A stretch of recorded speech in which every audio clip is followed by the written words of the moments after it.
Yo la team, bienvenue pour ce débrief XXL du Ballon d'Or 2025.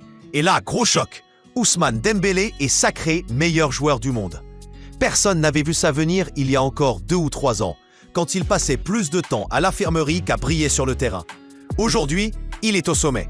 Dans cette vidéo, je vais tout analyser. Le classement complet, les polémiques, les injustices, les scandales, et croyez-moi, il y a beaucoup à dire. Dès la 30e place, c'est déjà un scandale. Michael Olise, qui a explosé cette saison en Bundesliga, finit dernier du top 30. C'est incompréhensible.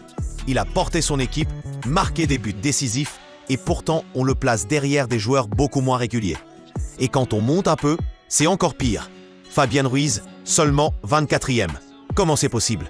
Alors qu'il a littéralement tenu le milieu du PSG toute la saison. C'est lui qui dictait le rythme, qui a stabilisé l'équipe. Et on le classe derrière des joueurs comme Bellingham ou McAllister qui n'ont pas eu le même impact. Là, désolé, mais ça semble à un vrai vol. Le cas Serhou Guirassy est encore plus grave. Meilleur buteur de la Ligue des Champions, auteur de 44 buts toutes compétitions confondues, il finit 21e. Franchement, c'est un manque de respect. Quand tu claques. Une telle saison et qu'on te met derrière Vinicius, 16e, qui a enchaîné blessures et matchs moyens, ça s'appelle une injustice. Des surprises qui divisent. Le top 15 est rempli de choix bizarres. Cole Palmer classé 8e, devant Pedri, devant Fabien Ruiz, devant Guirassy. Sérieusement? Oui, il a brillé à Chelsea, mais le mettre dans le top 10 mondial, c'est clairement abusé. Pedri, justement, est 11e. Et ça, c'est un scandale absolu. Il a porté le Barça sur ses épaules. Il a illuminé les matchs par sa vision et sa créativité. Et on ose le mettre hors du top 10? Beaucoup de supporters parlent carrément de vol et je suis d'accord. Dans le top 10, on retrouve quand même des logiques. Donnarumma 9e et en plus vainqueur du trophée Yashin, Hakimi 6e après une saison monumentale côté droit et Rafinha 5e qui a explosé au Barça. Lui aurait mérité au moins le podium. Mais le cas qui fait le plus mal, c'est Mbappé, seulement 7e. Il passe de prétendant au Ballon d'Or à joueur relégué hors du top 5. C'est un signal fort. Cette année, le PSG a eu d'autres héros. En haut du classement, on retrouve des noms qui font débat. Salah, encore dans le coup à 33 ans, 4e. Respect.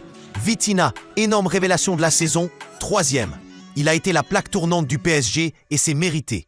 Lamine Yamal, 2e à seulement 18 ans. Il confirme qu'il est déjà une superstar et devient le premier joueur à remporter 2 fois de suite le trophée Copa. Historique. Et enfin, Ousmane Dembélé, Ballon d'Or 2025.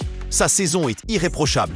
Décisif en Ligue des Champions, régulier, leader technique du PSG. Il a fait taire toutes les critiques. Lui qu'on appelait fragile, instable, irrégulier. Aujourd'hui, il est le meilleur joueur du monde. Son discours a marqué les esprits. Des larmes, beaucoup d'émotions. Et ce Ballon d'Or est aussi symbolique. C'est le premier joueur noir depuis Georges Weah à être sacré. Un moment historique, un message fort. Donnarumma repart avec le Yashin, logique vu ses performances. Vitinha élu joueur de la saison UEFA, Guirassy enfin récompensé avec le prix Gerd Müller. Mais beaucoup diront que c'est une consolation par rapport à son classement ridicule. Yamal, double vainqueur du Copa.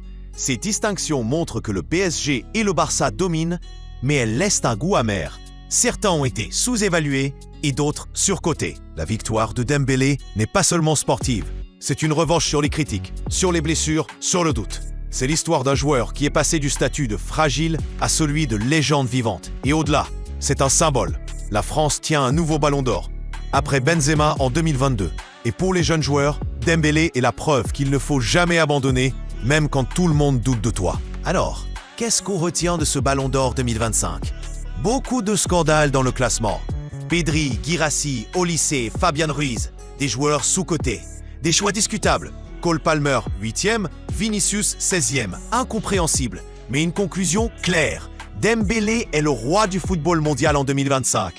Et vous les gars, vous en pensez quoi? Est-ce que Dembélé mérite vraiment ce Ballon d'Or? Est-ce que Yamal ou Rafinha auraient dû l'avoir? Balancez vos avis en commentaire. Likez la vidéo si vous trouvez aussi qu'il y a eu des injustices. Et abonnez-vous pour les prochains débriefs. Peace!